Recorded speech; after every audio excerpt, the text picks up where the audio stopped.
Let's continue our chapter Long Walk to Freedom. देखिए fourth paragraph. A few moments later we all lifted our eyes in on a spectacular array of South African jets, helicopters and troop carriers roared in perfect formation over the Union buildings. It was not only a display of pinpoint precision and military force, but a demonstration of the military loyalty to democracy, to a new government that had been fairly elected. Only moments before, the highest general of the South African Defence Force and police, their chests bedecked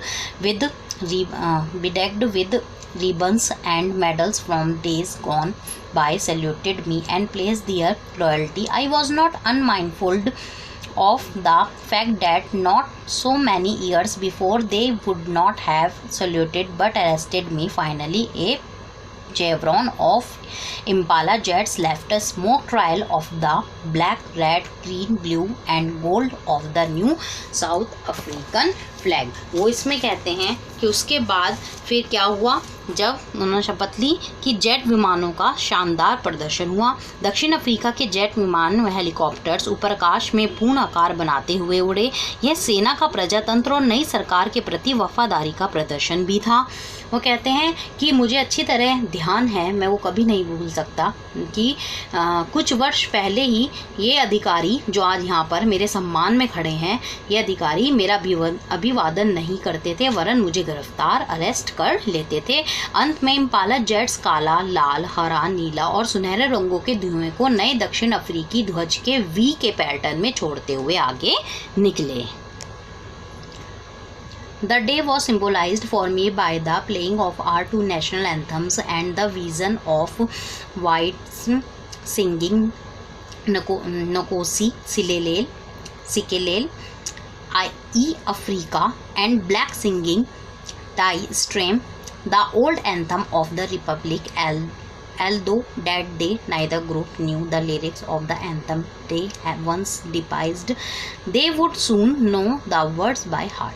On the day of the inauguration, I was overwhelmed with a sense of history. In the first decade of the 20th century, a few years after the bitter Anglo-Boer War and before my own birth, of the white-skinned people of South Africa patched up their differences and erected a system of racial domination against the dark-skinned people of their own land. इसमें वो कहते हैं कि उन्हें क्या पर हुआ, उन्हें इतिहास के बोझ से वो ओतप्रोत हो गए एकदम. वो कहते हैं एंग्लो बोअर युद्ध के कुछ सालों के बाद दक्षिण अफ्रीका में नस्ल भेद को लागू कर दिया गया. वो कहते हैं सबसे पहले तो वहाँ पर क्यों दो राष्ट्रीय गीत बजाए गए, एक किसके द्वारा, एक गोरो द्वारा, निकोसी सिकेलेल और ई अफ्रीका, और कहता है कालो द्वारा डाई स्ट्रेम पुराना राष्ट्रीय गान गाया गया.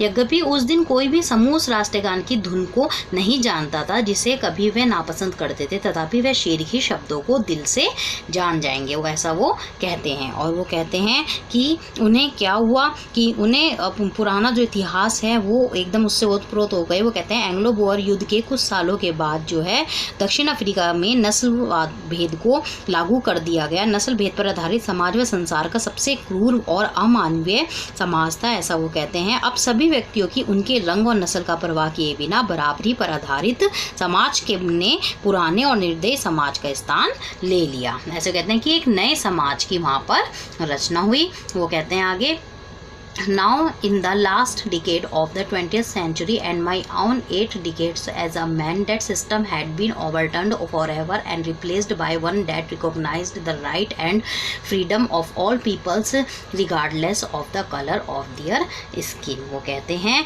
कि अब 20वीं शताब्दी के अंतिम दशक में और मनुष्य के रूप में मेरे अपने जीवन के 8 दशकों में यह तंत्र हमेशा के लिए बदल चुका था और इसके स्थान पर एक ऐसा तंत्र आ चुका था जो लोगों को चमड़ी के भेदभाव के बिना स्वतंत्रता व अधिकारों को मान्यता देता है. That day had come about through the unimaginable sacrifice of thousands of my people whose suffering and courage can never be counted or repaid. I felt that day, as I have on so many other days, that I was simply the sum of all those African patriots who had gone before me. That long and noble line ended and now began again with me. I was painted that I was not able to thank, and they were not able to see what their sacrifice had wrought. Writer वो कहता है कि ये दिन जो है ये बहुत ज़्यादा बड़ी मुश्किल से आया। इस दिन के लिए पता नहीं कितने लोगों ने कितने बलिदान करे, कितने कष्टों को सहा। वो कहते हैं उनके बलिदान और कष्ट जो हैं वो किसी भी तरह पेएबल नहीं है। उनको किसी भी तरह हम उनका कर्ज वो उतार नहीं सकते। वो कहते हैं मुझे बहुत बुरा लग रहा है कि मैं उन बलिदानियों को असमर्थ हूँ उन्हें थैंक कहने के लिए, और उन्हें और वो लोग भी यहाँ देखने के लिए उपस्थित नहीं है कि उन्होंने जितने कष्ट सहे या उन्होंने जितने संघर्ष करे उसका आज रिजल्ट क्या आया है। स्टूडेंट्स, आज हम इसे यहीं तक पढ़ेंगे। आपको इसको वीडियो में से ढंग से समझना है। इसके बाद हम इस चैप्टर को आगे कंटिन्यू रखेंगे। Okay, thank you.